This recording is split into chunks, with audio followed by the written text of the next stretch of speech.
It's the vote that thousands of Plymouth residents followed closely. What will the City Council decide about a plan to turn the former Hollydale golf course into homes? In the end, the redevelopment plan passed by a 5-2 vote. Mayor Jeff Washee said he couldn't recall an issue he's spent more time on in his 11 years on the council. The vote required a change to the city's comprehensive plan. Nearly 30 residents spoke Tuesday night, nearly all against that change, which would turn Hollydale into 220-plus single-family homes. The Planning Commission twice unanimously recommended denying such a housing plan, but Plymouth City Council members raised concerns about a pending lawsuit against the city from the developers and the family that owns the property if the project didn't go through. And now we're in a situation where we have this lawsuit, and if we lose it, we may end up having to pay $30 million to get, and that, I don't like that. I don't think this property is worth $30 million. That lawsuit is not frivolous. It has teeth. I think that it's a risky thing to just bet that the court would rule in favor of the city's position with respect to the comprehensive plan. The Plymouth City Council previously looked into buying the golf course and preserving the land as green space, but determined a $30 million price tag was too expensive. Barring an unforeseen development, Plymouth would be the largest city in the state without an 18-hole course. The developer estimates it will take about 3 years to build all the homes. A man is dead after a shooting outside a convenience store Tuesday night in Brooklyn Park. There was 5 or 6 shots. And then I thought it was just like a firecracker. Police say that shortly before 10 p.m., a 22-year-old man was walking into the Nice Family African Market at the corner of Regent Avenue and Brooklyn Boulevard when someone sitting in a vehicle opened fire and struck him. Investigators say the victim got into a vehicle that was being driven by his girlfriend. Officers found the car nearby with the victim in the back seat. They tried to render aid to the man, but he later died at the hospital. What always concerns us in a public place like this with a shooting was the bullets that missed, went through the glass into the store. There was a pretty large group of youth in the store, and the bullets just narrowly missed striking them. So innocent victims are a big concern for us in these type of interactions. Investigators say the shooter was a black male in a silver vehicle. They're not sure of the motive, but police believe the victim was targeted. Hennepin County routinely takes samples from area lakes to check for waterborne illnesses. Wednesday, scientists tested the waters at Weaver Lake Beach in Maple Grove. Reporter Sonia Goen shows us how the inspectors are keeping public beach waters safe for recreation and swimming. The Hennepin County Public Health Department samples water from 31 public beaches each week from Memorial Day to Labor Day to make sure that the lakes are safe to swim in. We put the date and time of the sample that we take along with the location. Every Monday, interns take samples from all Hennepin County public beaches. We flip the bottle completely upside down to keep the air in there. And then we go to about elbow deep and turn it upside down so that we collect a sample that's not from the surface, but also not from the bottom. The environmentalists collect about 48 samples and then send them off to a lab where they test for E. coli. Basically, what we're trying to achieve is getting a representative water sample from the greater body of water. Bacteria and viruses in the lake can make you sick. If officials find high levels of E. coli in the water samples, they close the beach. We do want to make sure that when people are swimming in the water, they are aware that the risks that may be coming with that, and also just making sure that they are aware that it's safe to swim in at that time. In Maple Grove, Sonia Goins, CCX News. Officials say Weaver Lake is a safe place to swim. For a list of beach sample results, head to our website at ccxmedia.org. There's just a few days left to catch the current exhibit at the Robbin Gallery in Robbinsdale. Neil Persley gives us a look. These are all flower pictures, flower portraits that I shot in over a period of about 9 months within a couple blocks of my house, in my neighborhood. Photographer John Mihalik's images are a testament to the beauty of creation that is all around if we only stop to notice it. I really was never interested particularly in flowers, but a gallery owner said to me, could you put together a bunch of shots of flowers in summer that we can put up in the wintertime to remind us of what summer is like. He discovered that once you start noticing them, flowers are everywhere. The character of each one is a little different.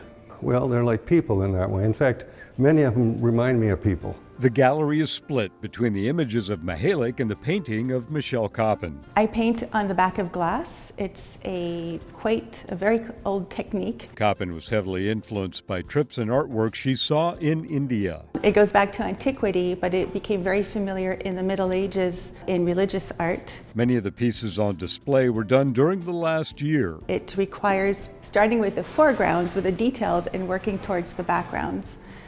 Everything you paint on the right will end up on the left, and when you sign it, you have to sign it backwards. Coppin does art therapy with oncology patients, incarcerated women, and seniors with memory loss. By engaging with the labyrinth, you're forced as a viewer to take a pause and engage, and it takes time. It literally makes you pause for a few minutes. The works of John Mihalik and Michelle Coppin will be on display through June 26th.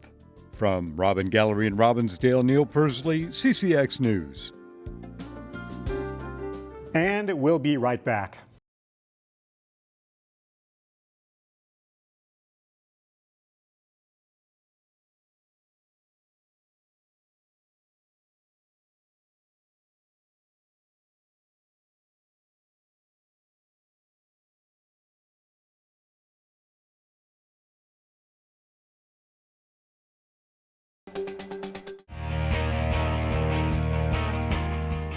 The Summer Olympics get underway in a month in Tokyo. One local school community is especially excited for this year's games.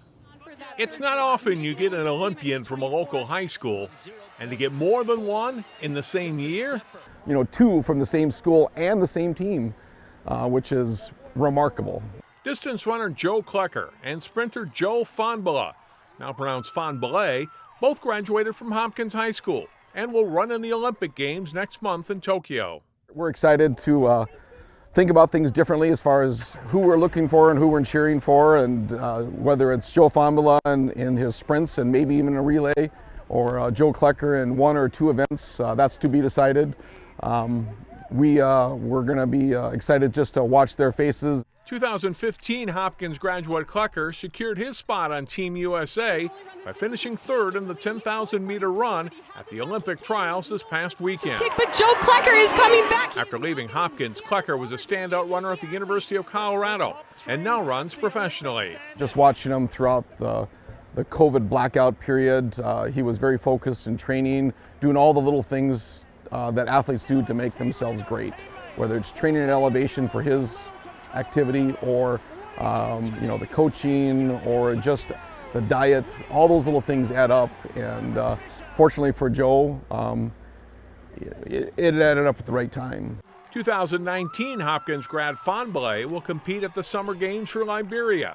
Joe has dual citizenship, with his family having emigrated from Liberia to Minnesota. If you talk to Joe, he's really proud of his heritage, and being a first-generation immigrant to the United States is pretty special. Fahnbulleh is quickly establishing himself as a top college sprinter and is the reigning NCAA champion in the 200 for the University of Florida. Here comes Fahnbulleh, eating up the track. For Mike Harris, this is a special time, and one the Royals coaching staff helped play a part in.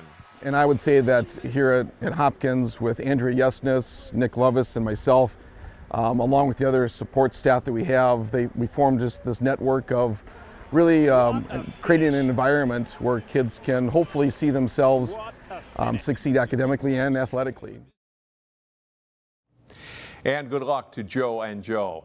The high school track and field season in Minnesota wrapped up last weekend. Jay Wilcox has highlights from the Class AA Girls Finals. St. Michael Albertville, the new site this year for the State Class AA Girls Track and Field Meet. In the first race of the meet, Wayzata with anchor Tegan Anderson rolls to a state title in the 4x800 relay in a time of 9:08:02. It's tightly bunched in the 1600. Alexandra Weimer of STMA wins. Not too far behind in the yellow jersey is Wayzata's Abby Nekanicki, who places 7th after finishing 3rd in the 3200 2 nights earlier. In the 400 meters, Edina's Maddie Darlene wins, with Park Center's Robin, who anchored the Pirates to the 4x200 relay title, finishing second. In the 800, 8th grader Sydney Drevlo of Hopkins is second behind Zoe Dundon of Burnsville. Emily Meyer of Totino Grace is fourth. In the 200, Darlene wins with Alexis Pratt of Stillwater second and Park Center's Ben in third. Darlene sweeps the 3 sprint races, with Ben also having a huge day. To the field events, Champlin Park's Addison Kapitsky places second in the discus with a best toss of 134 feet 9 inches. In the triple jump, Wayzata basketball star Mara Braun places third and helps the Trojans to 7th place, best among local teams. And here's Ben's best leap in the triple as she goes 36-11 to place 4th and help the Pirates to 9th as a team. Jay Wilcox, CCX Sports. Thanks, Jay. To view the boys' Class AA highlights, please visit our website at ccxmedia.org. That's all for sports. I'm John Jacobson.